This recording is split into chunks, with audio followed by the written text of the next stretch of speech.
Howdy, folks. I'm Kevin Putz here. That pretty much means, like you, I'm nobody special, except to my friends and family. Which to the cops means I'm a target. Because I look white, I'm less of a target than a black or Latino, but a target nonetheless. For the record, I'm of mixed heritage. Take it back a few generations on my mother's side, and I'd be red. The same power structure that today is targeting blacks and Latinos in high-profile extrajudicial murders enacted a war of genocide on my ancestors, and their descendants are proud of it. Coming from that existential background, we find ourselves where we are. I'll not bother to focus on any one particular shooting. Well, I will later, but for the moment it's not necessary, and frankly, it's not new. The cops have been acting like this, granted with some recent acceleration, for my entire life. That's over half a century, folks. There are a myriad issues at play here, and I'll briefly touch on several of them, but the main focus of this video is the use of lethal weapons. Let me make my stance clear at the beginning. Most police should not be armed. Not because they won't get into dangerous situations, but because they make them worse. Consciously or unconsciously, more often the former. They are too eager to use their guns. When the only tool you have is a hammer, everything starts to look like a nail. When the only tool you have is a gun, everything starts to be painted in concentric circles. If the average cop had the training I do, it would be worse. Luckily, most of them can't shoot. Before I delve into that, there are a number of issues at stake here. One, despite the carefully cultivated propaganda, the police do not serve you. They are, on a good day, your opponent. Multiple cases ranging all the way back to the establishment of the modern police in the 19th century have determined that the police do not have a duty to protect members of the public. That some individual police officers do feel called by such a duty is a testament to their relatively rare humanity, not their job. Throughout their history, the police have primarily been used to enforce the will of those in power, not to protect the citizenry. I make that as a bald assertion in this video, but a fairly cursory search of the body of law will bear it out. They almost always, institutionally and within their phony unions, rally around whichever party is most interested in locking people up for minor infractions and increasing their power and fear factor. They are, and quite openly, more interested in pursuing high-profile non-crimes like drug possession than in protecting us in any way. Getting somebody killed is fairly easy these days. If they are people of color, poor, or politically not quite right, just dial 911. To reform this, we need to essentially start over. The police, as constituted currently, are an army of occupation with essentially no oversight. They are held to a much lower standard for the use of violence than any citizen, even the elite. As in, an elite accused of killing someone will likely stand trial, even though they can buy the outcome. Cops get a paid vacation while the whitewash is put in place. This is outrageous. If you are by profession someone who is authorized to use lethal force, you must be held to a higher standard than a generally untrained populace. Such training is not that difficult, but it simply isn't there in the police departments around the nation. Instead, we have this doctrine of qualified immunity, which means that cops can straight up kill people and not even have to face a board of inquiry, let alone a trial. This is the exact opposite of how things ought to be. If we want our cops to be accountable, then we need them first to be our cops, and at about number 1.01, be held accountable. If a cop knows that he will be charged with murder and have to prove his case in court, he won't be so quick to reach for his gun. Granted, many of those cases would play out in a cop's favor in the event that he and or other people actually were in imminent danger, but a lot more of them wouldn't. Frankly, fearing for your life is a good defense for the average citizen. For an armed guard, it's not. That danger must be imminent and obvious. Cowardice is not a defense. Oh, and before I go further, the most dangerous job ever crowd can go crawl back under the rock they came from. Being a cop is not particularly dangerous most of the time. It ranks 16th in a Business Insider article at 13.7 fatalities per 100,000 employees, using the word employee very loosely. While that looks like a pretty high ranking, in reality it is not when we look at the actual number of fatalities. 128 cops were killed in the line of duty in 2019 for all reasons. The reason they even make the top 20 is that there aren't that many of them compared to other dangerous professions. Logging and commercial fishing also rank very high, number 1 and number 2 actually. We don't give them licenses to kill, nor hold them to a lower standard of conduct. They lost, respectively, 135.9 per 100K, actual number being 91, and 117 deaths per 100K for fishermen, actual number is 42. What we see in common with all of these is that the actual number of employees is quite low. If we were to break it down regionally, it would be even less, since in most places cops are not in any real danger, but loggers and fishermen face about the same level. In contrast, being a citizen encountering a cop is a very dicey proposition. The numbers per 100K are much lower for getting killed, but that's to be expected. The number of people is much, much larger. I found varying statistics, but for the sake of argument, we'll take the highest one, which is likely biased as it comes from law enforcement sources. Nevertheless, it shows around 800,000 police officers total in the United States. That's not all street cops. That's total, from elected positions such as county sheriff down to secretaries and other functionaries.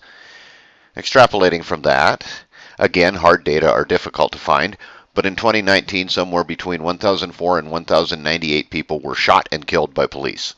This excludes cases like Mr. Floyd George, where they were killed accidentally by means other than guns. So this endangered thin blue line is, based on old census data, likely to encounter a deadly threat from the populace at 0.0000002 times. By contrast, if we take the average of 1,051 killed by gunshot civilians, civilians are likely to have a deadly encounter with cops once in every 0.0013 times. That means you are several orders of magnitude more likely to be shot and killed by the protectors of society than they are to be killed in the line of duty. Literally, this means about 1 in 1,000 encounters with the police leads to a civilian being shot and killed. Before one of you calls me on it, despite rhetoric to the contrary, police are not civilians. They use military hardware and armor, they use military terminology and tactics, and they are given qualified immunity to use deadly force. While not officially military, they operate as a paramilitary force and are regarded as such by law, sometimes tacitly, sometimes overtly. It depends on jurisdiction. The majority of people shot and killed by cops are male and white. On its face, this would seem to indicate that the bias is not racial. To a point, it isn't, in that socioeconomic class has a lot more to do with it than is admitted. But if we look deeper, the next highest number is blacks at 23.9% versus whites at 45.4%. Now let's look at demographics of the United States. Black people make up 13.4% of the population, total. That's men and women. Since the sexual makeup of the United States is 50.8 female, this means that 23.9% of the males that they shoot are black. Whites make up 60.1% of the population. This data is from 2019, as are most of the rest of the numbers previously mentioned. This means, realistically, that cops will encounter whites more than 5 times as often as they encounter blacks, and yet they kill them at just over twice as often. Not that we want it to be proportional. Killing people is a bad outcome. Even in the event that they are bad guys, which a lot of them are, the cop's job is not judge, jury, and executioner. They are supposed to be guards and detectives. Further, and here I am stating an opinion, I think these numbers would be much higher if cops had, on average, good shooting skills. Back when I shot in competition, my most fervent wish going into any contest was that my opponent was a cop.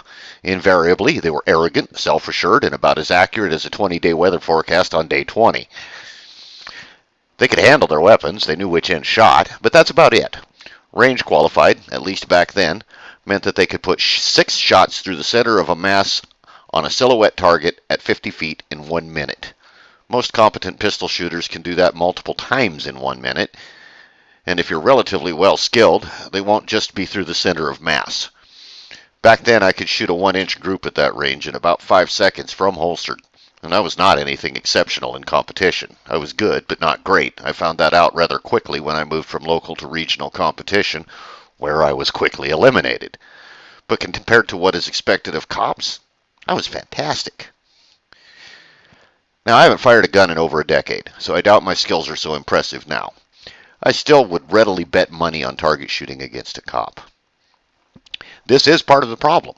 Another part is that in the sorts of situations where a gun is a useful tool, the user of the weapon absolutely must be in possession of their wits. Somebody with the low skill levels that cops have will not be. Panic is tough to deal with. Intense training can mitigate that, as can experience. They don't have the intense training, and as the above numbers have shown, they don't have the experience. These are not combat veterans. Most cops will never see a shot fired in anger in their direction, and those who do, it will be a rare situation. So how do we fix it? The racial component is difficult. The lethality is not. I'm not going to address the racial component very much in this video because other than mentioning the very fact of it, there's not much that can be done about it at that low of a level. We need to make systemic changes in our society where having white skin doesn't make you better. It doesn't, by the way, if any of you watching this. Anyway, the lethality, as I mentioned, is not that difficult to address. It's politically difficult, and it shouldn't be. So that's what I'm going to talk about. I got into this discussion on Twitter recently, and I want to address a few things from that conversation. It's what triggered this video. First off, a man armed with a knife is a danger to a man armed with a gun. He is not much of a danger to two men, even if they are unarmed. Yet we got this recent case where a subhuman idiot and his partner ventilated a guy with a knife when they knew he was mentally disturbed, when they were armed with high-capacity weapons, and he had just a knife. They were at a distance. He was a potential threat one-on-one if allowed to get close enough. This situation was entirely controllable. Even if they determined that they could not make close contact, such as one distracting him while the other tackled him, lethal force should not even have crossed their minds. Literally, under no circumstance should these overgrown toddlers have had a gun, let alone had it unholstered. This situation called for some really advanced strategy. You know, the same sort that's employed by young children when playing tag. The maximum escalation of force that could be justified, absent a host of dubious laws to protect violent felons in pretty uniforms, would have been a taser. And that would have been a last resort. Now, in this conversation, it was mooted that cops could be trained better to shoot to wound rather than kill, etc. I totally disagree with this stance. Yes, there are people who can do it. In a case like this one, I'm one of them. But it's unrealistic to have every cop trained to that level. They'd spend the majority of their career in training, which as things stand would probably be good for the country, but it's still a waste of money. A far better option would be to simply disarm them. Not entirely, but take away lethal weapons. Soft batons and a taser. This should be sufficient in most cases. In cases where lethal weapons are present, you bring in the specialists, as in Special Weapons and Tactics. SWAT. That's what it stands for, folks. It is realistic for a SWAT team to spend the majority of their career in training. It is realistic to keep them in reserve for when they're truly needed, and it is realistic to train them to shoot to disable. Even more realistic, given the wide array of long-range restraint weapons, they can be trained to use lethal force as absolutely the last resort. There are situations where it's warranted. Not many, but they do exist. It should be the goal of the police for those they apprehend to stand trial. Not trial by fire, trial by jury. And yes, for those specialist units, it would be occasionally very dangerous. But they would be extremely well trained for it. And let's face it, a group of highly trained men against a couple of untrained random whack jobs should almost never lead to a need for more than restraining force. A guy wrapped up in a ballistic net or a bolo isn't going to continue shooting. Or even get a shot off if it's played right. When the numbers are 4 or 5 to 1, and all of the majority are trained to extreme skill, the malefactors will actually be, well, malefactors, and they'll live to face legal justice. First, though, we need to be absolutely repudiating the stupid mindset that cops should be held to a lower standard than you or I for the use of force. It should be exponentially higher, as they are often expected to use force. They need to be held accountable for that use of force, always. Yes, I do mean that. I mean that if a cop harms someone, he stands trial. If he is justified, well, his body cam, witnesses, etc., should justify him. Same as you or I. If a guy attacks me on the street and I kill him, I'm going to jail and I'm going to trial. No matter how right I was. I am held to a higher standard than they are. I'm nobody. It's bullshit. So we need to repudiate that. We need to get rid of the whole idea of qualified immunity. They need to be held accountable for the use of force, and that accountability must not and justly cannot be internal review boards. Even if honest, which I suppose could happen, such review boards will still be biased. They're part of the police. I could say a lot more on this, and perhaps I shall, but for now there's some food for thought for you.